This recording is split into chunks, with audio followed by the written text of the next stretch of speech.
نبی علیہ السلام کی عمر مبارک اتنی ہے جو کم سے کم نبی علیہ السلام نے 60 یا 61 حج کے ہیں۔ حج کی معنی ہے عالمی میٹنگ، حج کی معنی ہے بین الاقوامی سیشن، حج سیشن، جس کو قرآن حکیم نے کہا الحج اشہر معلومات فمن فرض فیہن الحج فلا رفث ولا فسوق ولا جدال فی الحج۔ حج سیشن کم سے کم یعنی 3 مہینے اور اس سے بڑھ کر زیادہ مہینے تک چل سکتا ہے۔ اب اس لفظ سے سمجھ جاؤ کہ یہ امامی فقہوں والا جو حج ہے، اماموں نے جو اپنی کتابوں میں حج کی تعبیر لکھی ہے وہ کئی مہینے کی بات لکھی ہے اماموں نے کہ یہ حج چلے گا، کسی نے نہیں لکھی۔ سنی ہوں، شیعہ ہوں، اسماعیلی ہوں، آغا خانی ہوں، خبر نہیں کیا کیا فرقے ہیں، کسی فرقے کے فقہی کی کتابوں میں حج کا اتنا پیریڈ نہیں ہے، اتنا سیشن نہیں ہے جو مہینوں پر مشتمل ہو۔ اس سے ثابت ہوا کہ انہوں نے جھوٹے تعبیر کی ہے، حج کی جھوٹی تعبیر سے لوگوں کو بہکایا ہے، مغالطوں میں ڈالا ہے۔ تو حج ہے اصل میں ماضی کے جتنے بھی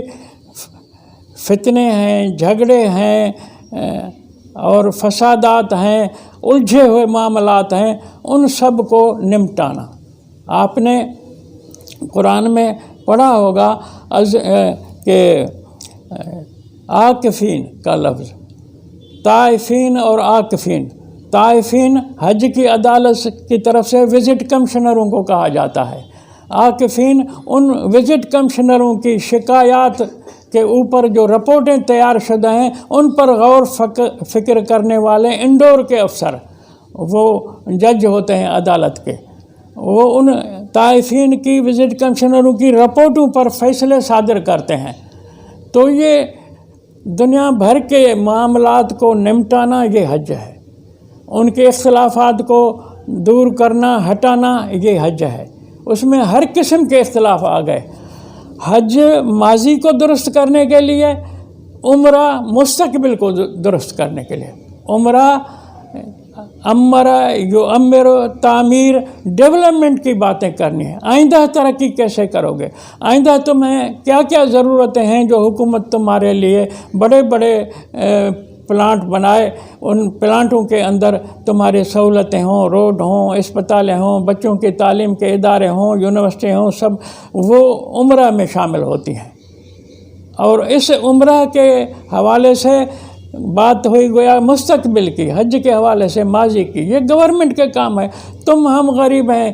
کیا ہم کروڑوں اربوں روپے کی بجٹ سے یہ معاملے نمٹائے جا سکتے ہیں؟ ہم کیا اس میں دخل دے سکتے ہیں اور خرچ کر سکتے ہیں؟ ہماری تو کوئی پوزیشن ایسی ہے ہی نہیں۔ حج قرآن میں کل 10 بار اس کا لفظ استعمال ہوا ہے، عمرے کا کل 2 بار ہوا ہے، لیکن وہ حج کے ساتھ ہے، یعنی حج پر آؤ تو ماضی کے فیصلوں کے ساتھ مستقبل کے بھی فیصلے کر کے جاؤ۔ تو یہ بات جو ہے وہ پہلے سے ایک ایجنڈا تیار ہوتی ہے، مہینوں پر اس کا سیشن چلتا ہے، ایک مقدمہ 1 دن میں ہو، 2 دن میں ہو نمٹایا جا سکتا ہے، 3 دن میں، 10 دن میں، کئی لمبے فیصلے بھی ہوتے ہیں، وقت کھا جاتا ہے۔ تو تمہاری موجودہ اقوام متحدہ قرآن کے حج کے تصور پر بنائی گئی ہے، لیکن اس کے اندر جو ہے کچھ نقائص ہیں جو دور نہیں کیے جاتے، اس لیے کہ اس کی سرپرستی میں سرمایہ دار جو ہے پیش ہے، سرمایہ دار فریادی لوگوں کے مسائل جو ان کے گلے میں، ان کے کھاتے میں پڑتے ہیں، وہ نمٹانا نہیں چاہتے۔ بہرحال حج جو ہے انفرادی عمل نہیں ہے، عمرہ انفرادی عمل نہیں ہے، حج عمرہ گورنمنٹ کے معاملات ہیں، عوام لوگوں کے مفاد کے لیے، عوام لوگوں کے فائدے کے لیے، عوام لوگوں کی درخواستوں پر، عوام لوگوں کے فریادوں پر ان کے فیصلے کیے جائیں گے کہ ان کے لیے حج میں کیا طے کریں گے، جو ماضی کے اندر نمٹانے ہیں جھگڑے، عمرہ کے اندر مستقبل کی اسکیمیں، کئی مطالبے ہیں لوگوں کے، وہ پورے کرنے ہوں گے۔ تو حج کو اچھا، یہ جب تک قرآن کو سیاسی حکمرانی کی کتاب کوئی نہیں مانتا، اس وقت تک یہ قرآن کی اصطلاحیں آپ سمجھ نہیں پائیں گے۔ قرآن حکیم میں لفظ زکوٰۃ 32 بار استعمال ہوا ہے۔ سورۃ حج میں ہے، غالباً 41 نمبر آیت ہے، الذین ان مکناہم فی الارض اقاموا الصلاۃ وآتوا الزکوٰۃ وامروا بالمعروف ونہوا عن المنکر وللہ عاقبۃ الامور۔ جن لوگوں کو ان مکناہم فی الارض، ہمارا قانون، ہمارا دستور تمکن دے، اقتدار دے، پاور دے ملکوں میں، زمین میں، ان کی ڈیوٹی کیا ہوگی؟ اقاموا الصلاۃ وآتوا الزکوٰۃ۔ ایسی ڈیوٹی کریں، ایسا نظام صلاۃ قائم کریں،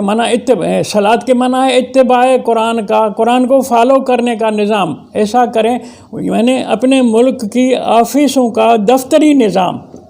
گڈ گورننس ایسی تو بہتر کریں جو آت و زکوٰۃ، لوگوں کو پرورش کا سامان ملے، لوگوں کی پالنا اچھی ہو، لوگ بھوکے نہ مریں اور ننگے نہ ہوں اور جاہل نہ ہوں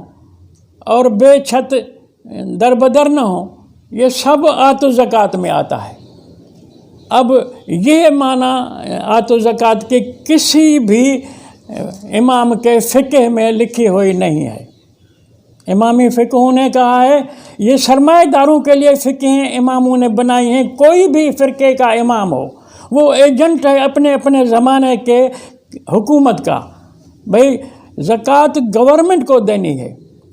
قرآن نے لکھا ہے آتو زکوٰۃ، دو تم زکوٰۃ دو، منع سامان پرورش دو، اور وہ حکومت کو خطاب ہے، الذین ان مکناہم، گورنمنٹ کو خطاب ہے۔ تو ان اماموں نے حکومتوں کی چمچہ گیری کرتے کہا کہ لوگ اپنے جیب میں اگر سال سے زیادہ اس کے پاس نصاب پورا ہو، یعنی زکوٰۃ اس سے ادا کرے، وہ 52 روپے ہیں چاندی کے، یا اس سے کم و بیش کوئی دوسرا نصاب بنایا ہے، سال بھر اگر اس کے جیب میں اتنے پیسے رہتے ہوں تو اس کا 40واں حصہ بطور زکوٰۃ دے دے۔ اب کتنی تو حکومت کی چمچہ گیری کی کہ حکومت کا بوجھ پبلک کے گلے میں ڈال دیا کہ تم دیو، اور وہ بھی 40واں حصہ۔ قرآن کہتا ہے انفرادی ملکیت کے حوالے سے، قرآن کہتا ہے یسألونک ماذا ینفقون قل العفو، اے نبی تجھ سے پوچھتے ہیں کہ ہم نے کمایا ہے، اس کمائی سے کیا خرچ کرنا ہے ہم نے، قل العفو، اے نبی کہہ دو کہ بچت چیز تمہاری نہیں ہے، بچت چیز ساری خرچ کر دو، اپنی گھر کی، بچوں کی، خاندان کی، فیملی کی ضرورت کے مطابق اٹھاؤ، وہ تمہارا ہے، بچوں کو کھلاؤ پلاؤ، لباس دو، سب کچھ کرو، جو بچت ہے کمایا تم نے ہے لیکن خرچ کر ڈالو۔ تو قرآن تو ہر معاملے میں رہنمائی کر رہا ہے۔ اماموں نے 40واں حصہ دینے کے بعد باقی رکھنے کا فقہ تم کو دیا ہے، یہ گویا کہ سرمایہ داری کو بچانے کے لیے اماموں نے ایسا فقہ گھڑا ہے۔ تو یہ زکوٰۃ کے لفظ میں بھی جیسے صلاۃ میں انہوں نے